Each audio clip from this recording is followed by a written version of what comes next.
Assalaamu calaykum waraxmatullaahi wabarakaatu. Waa san iyo waa baryesan xalay halkii aan ku baryay saaka waa kasoo tagay alxamdulillaah.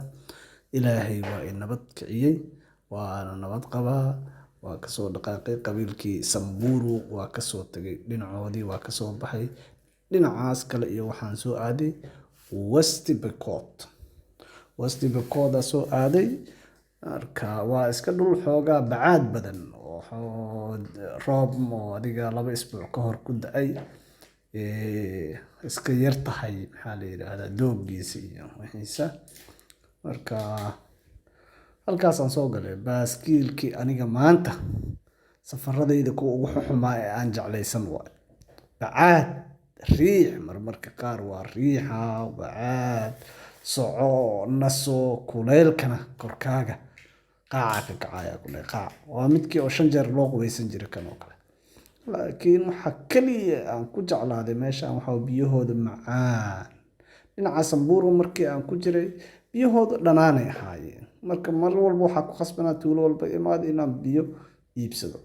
Bacaadka dartiis aan halkan baaskiil ku waday bal waa kana ila arka baabuurtii asaas ugu dhiiqanayso. Kirshbooyadiina waa gacan galay mid baa dharkii dhigtay masaakiin kaasa anigana baaskiil ku wada. Waxay wadaan qasab ay ka keeneen halka iyo meelaha qasabka lagu beero oo togoga iyo dooxooyinkii biyaha maraan. Inta laakiin xoogaa waa iska meel oo saxar u eg ka ah. Marka ninkan saaxiibkii wuxuu iga dhaadhicinayaa inuu iga gado qasab. Qasab uu macaan yahay kaalay naga gado war maxaa gata aniga safar ahay. Wal hal xaba keena hal xaba dhidhimina. Asxaabtaan u qaybina kadibna waa sii soconaa wadadeedaan sii gala aniga maanta taydii haysataabo. Halkaan xabaa ka gadtay. Lacagan saas u badnayn oo iga sii adiga 300 shilin oo iga sii oo Kenya ah. Waa iska sii socday. Laakiin maxaa la soconaa maanta? Maanta dhanaa soo socday 12 kiiloomitir. Alxamdulillaah bacaadkii waa kasoo baxay tuulooyinkan hadda imaaday wadadaan xoogaa waa weli bacaad waay laakiin dhulku adag yahay. Xoogaa kax waaye markii boorka iyo wax ka da'ay. Waxaa la yiraahdaa waa meel oo xoogaa degan oo roobka oo 2 isbuuc ka hor uu ku da'ay. Roob waa iska sugo xilliga roobaadka waa lagu jiraa laakiin hadda uu maalmahan maanta iyo shalay iyo daraad iyo kama diin. Maanta iyo shalay iyo daraad uu ka di'i lahaa xataa dhulka xataa wuu isbedel lahaayo doog miiran u ahaan lahaa. Waa ujeedaan dhirtii booraaba dabooliba boorkaas wax ka qaado raxmadda Ilaahay ku soo dabool wax Ilaahay u keen. Laakiin waxa kaliya haddana meeshan ay kaga sii wanaagsan tahay meelihii hore. Xataa maqaxyooda haddaa gashid cuntooyinkooda xalaal miyaa ma dhehaysid dad muslimiin ah waa kulli waa ku salaamaya. Assalaamu calaykum ilmaha yaryar kuwa iskuulka ka imaaday islaamaha odayaasha. Odayaasha waaweyn haddaa aragto kulligood magac walba ay leeyihiin alxaaji u raaca. Waxyaalaha aan kula yaabo waay. Hebel alxaaji hebel aan lagu leeyahay. Kulli xajka bay tageen aniga ma sii weydiin saas kuriyoos uguma noqonin. Waa iska sii socday safarkay waa dad wanaagsan salaanta waa lagu roonaana meeshaan. Karibu sana daasa ka dhacaysa karibu sana ana waxaan dhahay asanti sana daas aan ugu dadaala asanti sana dad iska qalbi fiican oo iska masaakiin ah ma dhib badna ilaahay safarkayga uu sii socon doonaa insha Allah taala bal ila sii socdo.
weli dhulkii baan kusii socdaa.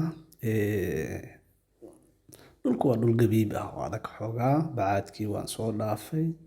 xoogaa safarka uu dheeryahay waana ku cajisaysaa marka waa boobsiinaa intaan yarta waa idiin dhaafsiinaa dhul doog lah waaye dalcada ah oo weliba buuraley ah.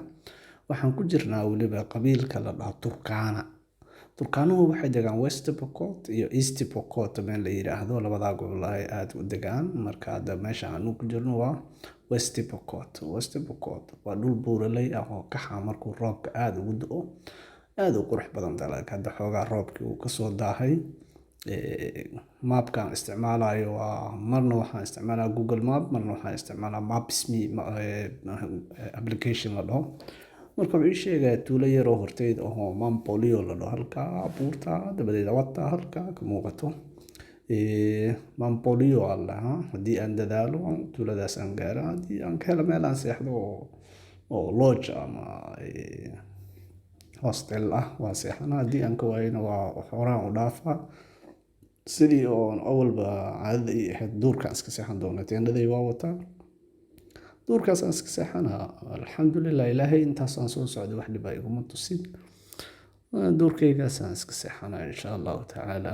Safarkan halkaas waxyaalaha aan la yaabo waxaa waaye dadkan inta badan inay kula hadlaan ay jecel yihiin, xataa carruurta. Laakiin dhibka jiro ardayda iyo xoogaa dadka qaarkood oo waaweyn maana intooda badan dee Englishku waa isku yar dhiban yihiin, gaar ahaan haweenka.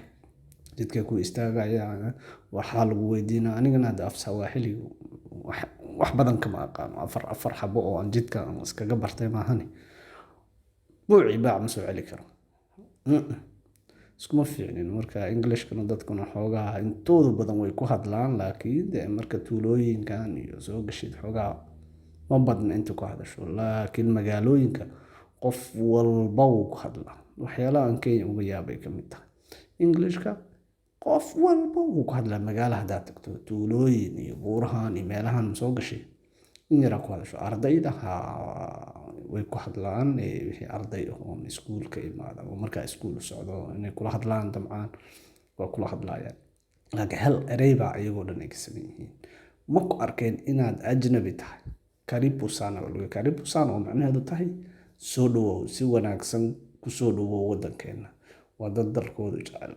Ilaahay annagana ummadeena Soomaaliyeed ha naga dhigo dad dalkooda jecel. Kolo waa jecelnahay, laakiin xoogaa siyaasad iyo qabaliye yaraan kala dhantaashay. Bal Ilaahay iyana dhinac ha noo dhaafiyo.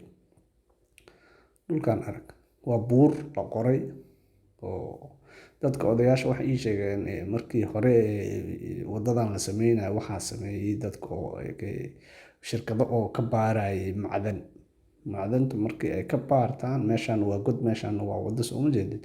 Meelaha hogag ah waxaa laga baaray macaadin oo sida maxaa la yiraahdaa macdan fara badan oo dhulka adigu laga bixiyo sida dahabka oo kale, maxaa la yiraahdaa iyo biro ayaa laga baaray. Marka macaadintii markii ay ka baarteen waxaa lagu khasbay inay wado u sameeyaan. Meel walba ay ka baarayaan inay wado u sameeyaan. Waa kana wadooyinka hadda waa lagu intifaacayaa. Sidaan iyo si ka wanaagsan ayaan qaaradda guud ahaan horumar u rajaynaynaa, inay dad iyo deegaan ahaanba ay horumarto. Waa ka ardayda ujeeda way salaamayaan, nafsi Swahili way ku hadlayaan. Waxa kaliya ka fahmaya waxa waaye karibu. Marka kasii dhaqaaq rabtid ay ku leeyihiin karibu iyo bye bye. Anaga yarka xariif waa xoogaa yar English buu yaqaan. Magacaaba ugu yiri magacii markaan u sheegay anigana Mustafa la yiraahdo. Inta badan dadka meeshaan degan hadda waa muslimiin. Maasha Allah. Qof walba assalaamu calaykum ku leeyahay. Waa ku salaamaya, ilmaha yararka ku soo daba ordayaan, dadka waaweyn waa ku salaamaya, waa ku istaajinaa, waa ku warsanaa. Anigana ma jeclin inta salaamasa u sii dhaafaa. Sababtoo aan u jeclayn waxaa waaye waqti baa ihaya. Waqtigaasaan rabaa inaan ka faa'iidaysto. Sababtoo ah qof walba haddaan la istaago meel ma gaarayo. Meeshii aan rabo inaan ku gaaro maalin ama 2 maalin waxay u qaadanaysaa isbuuc, 2 isbuuc haddaan qof walba la istaago. Mararka qaar waa salaamaha hore u sii dhaafaa. Laakiin marka igu khasbanaado xoogaa ixtiraam badan u muujiyo waa u istaagaa, in yaraa la istaagaa, waa la sheekaystaa ka sii socdaa. Waa kana tuuladii waa soo galay bilowgeedii waa tuuladii buundo yar oo alwaax ah iga horeysa. Buundada yarta waa duduleeshay dhan ilaayo ama ku dhacaa istiraah. Waa buundo yar oo dooxa yar oo magaalada maro iyo wixii magaalada biyo ay iska soo daadiyaan. Mampolio baa la yidhaahdaa tuuladan. Waa tuulo yar oo xoogaa weyn. Tuulooyinka yaryarka aadka u yaryar aan soo dhaafayo oo kale maaha, xoogaa way ka weyn tahay. Mampolio baa la yidhaahdaa. Xoogaa gobolkana waa sii yar dhacaya. Haddii aan waxaan meelaha hoyda ka helo, meeshaan waa iska seexan haddii aan waayno ka. Alxamdulilah, nin Alxaaji Omari la dhaho tuulada igu helay. Asigaa wuxuu yidhi meeshaan meelna uma dhaafaysid, aniga ila hoyanaysaa, iska seexo halkan. Gurigiisu i keenay, meel yar oo tende inaan dhigta aan rabay wuu iga diiday, qolo u geeyey, qolkaasaan jiifaa. Hadduu Ilaahay yidhaahdo meeshaan aan ku hoyana, beri subaxna waa kasii soconaa insha Allahu tacaala. Ila socda.